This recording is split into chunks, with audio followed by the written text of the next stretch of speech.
Effectivement, c'est un projet très, très, très important pour nos écoles et d'où ce débat aussi important ce matin. Donc, Madame la Ministre, comme ça vient d'être dit, le cadre vient d'être déterminé. C'est une chose qui est, en tant que telle, c'est un pas important, pas décisif, mais important. Alors, en tant que parents, en tant que citoyens, nous sommes tous interpellés par la violence avec laquelle certains enfants doivent faire face au sein même de l'institution qui a pourtant pour vocation d'en faire des citoyens et des citoyennes. Nous sommes interpellés et parfois même choqués par un événement douloureux via la presse, via des témoignages, ou pire encore, lorsqu'un acte irrémédiable est commis. C'est de ça dont il s'agit, Madame la Ministre, en premier. Alors, ce décret constitue une étape essentielle dans la mise en œuvre d'une politique structurée de prévention du harcèlement et d'amélioration du climat scolaire. Pourquoi est-ce à proprement parler une étape essentielle ? À notre sens, à notre estime, elle est essentielle car elle constitue une condition nécessaire pour implémenter une politique structurée de prévention. Je dis bien une condition nécessaire. Alors on pourrait nous reprocher que c'est une condition qui n'est pas suffisante, mais pour arriver à des conditions suffisantes, il faut mettre les jalons des conditions nécessaires, en tout cas d'un certain nombre d'entre elles. La Fédération Wallonie-Bruxelles a souvent été pointée comme étant dépourvue de plans structurés en la matière, ce qui est vrai, jusqu'ici en tout cas, et ne travaillant que par le biais d'appels à projets. Ce texte vient y remédier. Alors, cela ne signifie pas que jusqu'à présent rien n'a été fait, tant dans certaines écoles que dans leur environnement immédiat, mais comme ça a été dit déjà précédemment, et d'autres certainement qui prendront la parole le rappelleront, il s'agissait essentiellement d'appels à projets successifs qui ont été lancés, de formations organisées, d'une plateforme d'échange d'outils, d'une ligne d'écoute. Tout ça a été mis en place, seulement les projets étaient isolés et leur durée limitée. Ce projet de décret va donc permettre d'offrir un cadre institutionnel à la lutte contre le harcèlement. Il permettra de donner une meilleure lisibilité de cette politique. En effet, la mise en place d'un observatoire du climat scolaire sur lequel j'aimerais vous poser quelques questions à la fin de mon intervention, Madame la Ministre. L'activation d'espaces d'échange au niveau zonal ainsi que l'octroi d'agrément à des opérateurs expérimentés vont permettre aux acteurs de l'école de mieux identifier ce vers quoi ils peuvent se tourner pour lutter contre le harcèlement. Ce sont donc bien les liens constitutifs de conditions nécessaires à ce type d'ambition politique qui doit être à la hauteur du phénomène de société qui est en cours. Comme l'avis numéro 3 du pacte le préconisait et en se basant sur les travaux effectués par les experts commandités par la Fédération, à travers ce décret, le gouvernement fait le choix d'investir dans une politique préventive afin d'éviter tant que possible des situations problématiques. Comme le précisait un cahier de recherche publié par le GIRCEF récemment, le harcèlement touche l'ensemble d'une communauté scolaire. Alors, dans le trio classique tel qu'il peut être mis en avant, et je vous avoue que je me suis, pendant ce week-end, penché sur un des derniers colloques d'ampleur qui a eu lieu, c'était à Liège, à Liège, avec notamment des intervenants que vous avez vous-même cités. Donc, dans ce trio classique, évidemment, le jeune harcelé qui risque de développer des symptômes internalisés comme l'anxiété, la dépression, l'automutilation, voire des conduites suicidaires dans certains cas les plus graves. Le harceleur dont le comportement pourrait accroître la probabilité de présenter d'autres conduites déviantes ou violentes à l'avenir. Et enfin, et surtout, je dirais, les témoins qui, en assistant à une situation de harcèlement, pourraient développer du stress ainsi qu'une vision plus négative de leur école et contribuer à certaines dynamiques. Il est donc essentiel de se concentrer sur le développement de dispositifs qui toucheront au final l'ensemble des acteurs de l'école. L'objectif doit être de réduire au maximum les facteurs de risque et de permettre de mieux repérer les signes avant-coureurs de harcèlement. Cette option permettra par ailleurs aux acteurs déjà actifs, et vous l'avez souligné dans votre introduction, dans de telles situations, je pense aux équipes mobiles, je pense à certaines AMO, je pense à des opérateurs associatifs, que je connais aussi, même très bien pour certains d'entre eux, qui sont essentiels. Et c'est vrai que les budgets sont sans doute peu élevés, mais en tout cas, voilà, ils ont le mérite au moins d'exister.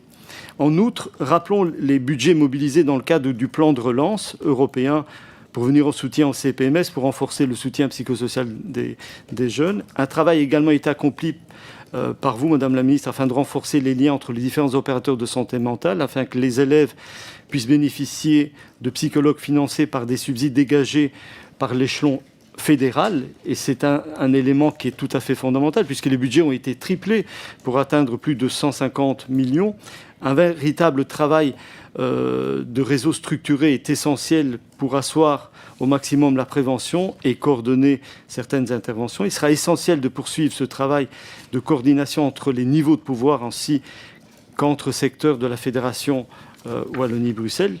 Je me permets aussi de rappeler le travail de fond effectué dans le cadre de ce Parlement sur la santé mentale et les nombreuses recommandations qui en ont découlé. D'ailleurs, en relisant ce rapport, on constate que ce projet de décret répond à une bonne partie des demandes qui sont ressorties de ces échanges. Alors, jamais, lors d'une législature, autant de moyens auront été débloqués. Certes, c'est une première étape, mais jamais autant de moyens n'auront été débloqués pour répondre de manière structurelle à la prévention du harcèlement. Et je voudrais en venir, pour clôturer mon propos, à l'instauration de l'Observatoire du climat scolaire qui est essentiel. Et il faut souligner la pertinence d'avoir mis en place un tel outil. Mais en relisant les objectifs de l'Observatoire, pour rappel, donc recherche et évaluation d'une politique structurelle, mise à disposition d'outils, travail de mise en réseau, et ça se traduit à la fois par du monitoring, veiller à la cohérence, à la coordination des leviers et l'échange de bonnes pratiques. Donc 3 questions, Madame la Ministre, à ce propos-là. Quelles sont les conditions d'impartialité ? Alors, si je ne vous pose pas la question, d'autres pourraient vous la poser à d'autres moments. Et je pense que ça a été le cas, en fait, de manière indirecte précédemment. Quels sont les liens que vous entrevoyez pour à la fois l'échange de bonnes pratiques, mais ce qui découle de l'échange de bonnes pratiques, c'est aussi des intervisions. Comment celles-ci seront réellement organisées sur le terrain ? Quels sont les liens avec le programme fédéral et les ressources que le programme fédéral peut rapporter ? Et enfin, ça a été évoqué précédemment, mais c'est quelque chose qui nous tient particulièrement à cœur, c'est le lien avec les familles. Comment le déploiement de liens d'application avec les familles en vue de certaines synergies peut-il être activé ? Est-ce que c'est l'échelon qui pourra le faire ou veiller en tout cas à faire un certain nombre de recommandations ? Je vous parlais du colloque qui avait eu lieu en février 2019. Dans les résultats de recherche, il y avait 7 facteurs essentiels. Ici, on en rencontre un bon nombre, mais pour rappel, il y avait la pédagogie, la coopération, la qualité de vie à l'école et notamment l'organisation du temps et de l'espace, tout ce qui ressort de la justice scolaire, et puis en fait tout ce qui est travail d'équipe, pratique partenariale, coéducation et prévention par la prise de mesures visant non seulement les élèves mais aussi les adultes. Merci d'avance pour vos réponses et pour votre écoute, et si Madame la Présidente me le permet, je cède la parole. Absolument, je vous le permets. Madame Alouche, vous avez la parole. Merci Madame la Présidente. Madame la Ministre, notre groupe évidemment salue cette politique ambitieuse de lutte contre le harcèlement. Alors une des particularités, vous l'avez dit dans votre introduction, c'est que ce travail se base sur une littérature scientifique, académique importante, ainsi que sur des constats qui sont exprimés par les acteurs de terrain. Et il nous semblait que cette recherche d'équilibre entre à la fois les expériences vécues sur le terrain et en même temps une analyse qui est apportée par les travaux académiques, ça nous semblait tout à fait important pour éviter justement l'écueil où les décisions seraient totalement déconnectées des réalités vécues par les écoles. Et donc ce texte est ambitieux et il l'est à plusieurs titres. Alors dans un premier temps, et cela peut paraître un peu étrange, mais ne serait-ce que mettre une procédure interne de signalement. Ça nous semble être un strict minimum. Or, toutes les écoles n'en disposent pas aujourd'hui. Et donc, l'idée, c'est de faire connaître par tous les acteurs, et donc quand on parle des acteurs, c'est à la fois l'équipe éducative, mais aussi les familles, de la procédure pour signaler des problèmes de harcèlement. Et il nous semblait évidemment que l'inscription dans un ROI n'était évidemment pas suffisant. Toutes les écoles pourront bénéficier des outils ainsi que des formations qui seront notamment mises en place dans ce cadre par l'Observatoire. À ce sujet, on avait 2 questions, Madame la Ministre. Tout d'abord, concernant ce signalement, pouvez-vous nous dire aujourd'hui, donc la majorité des écoles ont déjà mis en place une procédure Est-ce que c'est le cas ou pas? À partir de quand les écoles devront mettre en place cette procédure? Alors, une fois qu'un signalement est fait, comment ce signalement sera suivi des faits. Et alors, il nous semblait évidemment essentiel. On a tous été confrontés d'une manière ou d'une autre à une situation de harcèlement. Et la première difficulté, c'est d'avoir l'information sur qu'est-ce qu'il faut faire. Et donc, comment s'assurer, comment allez-vous vous assurer que cette information arrive bien aux personnes qui en ont besoin? Alors, ce texte a également pour objectif, à terme, de permettre à chaque école d'avoir l'opportunité de mettre en place une série d'actions en termes de prévention, mais aussi de prise en charge du harcèlement et du cyberharcèlement. Et ici, il faut aussi souligner le fait qu'on va donner des moyens pour le faire. Et donc, de nouveau, l'idée, c'est de ne pas être déconnecté des besoins de terrain.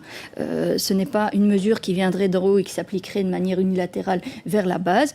Et des moyens sont mis en place. On a des formations, mais aussi toute une série d'accompagnements. Et donc, dès le début du processus, finalement, si on reprend le texte, que ce soit la réalisation du diagnostic. Donc, les écoles sont accompagnées très directement avec la réalisation du diagnostic, le fait de créer le programme cadre, de planifier même la mise en œuvre, ça veut dire que l'équipe éducative ne sera pas seule pour faire ce genre de choses, et on a également tout ce qui est accompagnement dans la communication générale, et là je vois qu'il y a les parents, les élèves, le PMS, et donc ça nous semblait aussi important de le souligner. Alors le harcèlement, peu importe sa forme, alors on le sait, c'est un phénomène complexe à appréhender. Et ce qui nous plaît ici, c'est qu'on ne s'arrête pas à ce constat. Et on sait que parfois des équipes sont un peu démunies face à ce phénomène. On sait qu'il y a plein de choses qui sont mises en place aussi.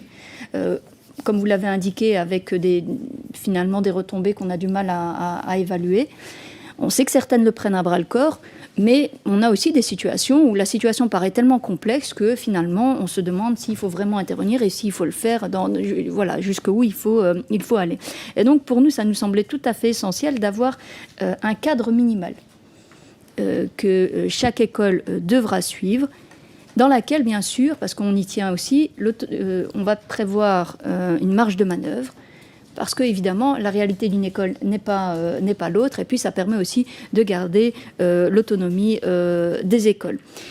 Alors on sait donc que pour ce travail il y aura donc des intervenants extérieurs, et il nous semblait essentiel que cette co-construction se passe le mieux possible entre les équipes et les professionnels, parce que pour que ces projets de lutte contre le harcèlement fonctionnent, il faut qu'ils puissent avoir adhésion entre les deux. Je voulais savoir ce qui était mis en place pour la mise en place de cette coopération.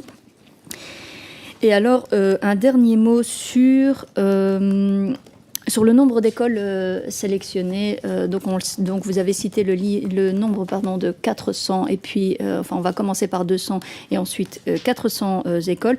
On va être honnête, on aurait évidemment tous préféré ici, je pense, que ça puisse s'appliquer à toutes les écoles immédiatement. On a entendu également, Madame la Ministre, quand vous nous avez dit, on va d'abord se concentrer sur les âges qui sont le plus problématiques, donc sur l'ensemble du tronc commun, ce que je trouve plutôt rassurant, parce que, par exemple, j'entends souvent du travail autour du harcèlement, notamment dans ma région, qui concerne les premières années du secondaire. Et j'ai déjà interpellé plusieurs fois en disant qu'il faudrait quand même renforcer ce qui se passe en primaire, parce qu'on sait que ce harcèlement commence de plus en plus tôt. Donc c'est vrai, on aurait aimé que toutes les écoles puissent en profiter. Alors vous faites un focus sur les années où le problème est le plus prégnant. On sait également que c'est illusoire de penser que les opérateurs vont pouvoir accompagner toutes les écoles du jour au lendemain. Et donc, on sait aussi qu'on va avoir un problème matériel dans cet accompagnement. Si on veut bien faire les choses et si on veut réellement faire un accompagnement auprès des équipes éducatives, il faut aussi pouvoir donner les moyens à ces opérateurs d'intervenir efficacement. Il me semble aussi avoir vu quelque part que dans la pondération, on prend en compte aussi... évidemment, l'adhésion des écoles, vu que c'est une démarche volontaire, mais aussi le fait d'avoir mis la lutte contre le harcèlement dans son plan de pilotage. Je pense que ça montre que... Je suppose que quand on met ce genre de choses dans son plan de pilotage, c'est qu'on a pu identifier à un moment donné un problème. Et alors, on a aussi un autre élément lorsque l'on a plusieurs situations qui ont eu lieu dans l'école. Est-ce que vous pouvez me confirmer cette info-là ? Et donc je terminerai par un mot assez bref sur le fait que on prend vraiment nos responsabilités ici en votant ce texte qui est très très attendu sur le terrain, très attendu. Je pense que les parents font confiance à l'institution en confiant leurs enfants, en les confiant donc derrière les murs de l'école. Et je pense que le minimum, c'est d'assurer à tous ces enfants la sécurité et le respect de leur santé mentale. Merci. Monsieur Di Mattia, concernant l'échange des bonnes pratiques, l'idée est d'inviter les écoles participantes à se réunir au sein de leur zone d'enseignement avec les opérateurs qui les accompagnent après les 2 premières années de démarrage du programme cadre. Un budget est prévu pour cela. L'Observatoire sera notamment chargé de permettre le développement de ces échanges. Je l'ai dit dans mon exposé général, mais c'est vraiment important pour nous qu'on construise finalement une évaluation dispositif presque au jour le jour. On va avoir des écoles qui vont toutes entrer en même temps dans ce nouveau dispositif. C'est vraiment primordial pour nous qu'elles puissent faire ce travail d'échange et qu'elles soient soutenues pour cela. Le lien avec les familles a également été conçu au cœur du projet, notamment avec certaines actions minimales qui visent directement le public des parents. Vous avez vu notamment qu'il faut que l'école mette directement en place une séance d'information à laquelle les parents sont conviés sur la question du cyberharcèlement. Donc ça fait partie des conditions, des actions minimales qui doivent obligatoirement être mises en place. Et donc effectivement, le facteur de coéducation est déterminant.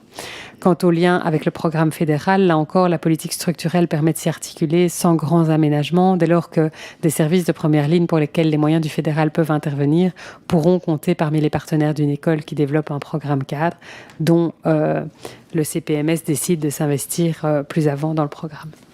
Donc c'est ce que j'ai répondu par rapport au CRI tout à l'heure. Alors, Madame Alouche, l'usage d'une procédure de signalement de faits de harcèlement ne semble pas, à notre connaissance en tout cas, constituer une pratique majoritaire aujourd'hui, bien que toutes les écoles prévoient la possibilité pour les élèves de dénoncer un conflit ou une agression. C'est pas systématisé en tout cas.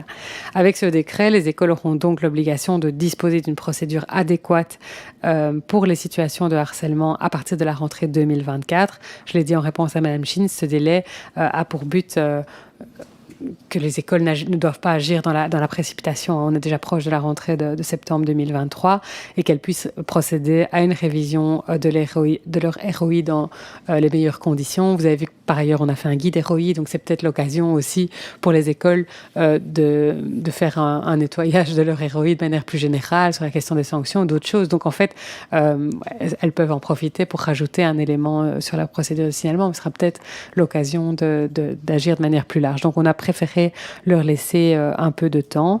L'Observatoire du climat scolaire proposera donc un modèle, comme je vous l'ai dit, dont les écoles pourront s'inspirer, qui sera mis à leur disposition dans le courant de l'année 23-24. Quant au contrôle des écoles du respect de cette règle, il n'est pas prévu de procéder à un contrôle systématique et anticipatif, mais de pouvoir, dès que ce sera nécessaire et dans les situations qui se présentent, rappeler aux écoles quelle est leur obligation en la matière. Et donc, on va voter sur l'ensemble du texte. On passe au vote électronique.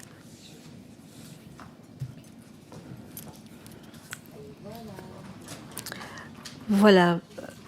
13 votants, 13 oui. Le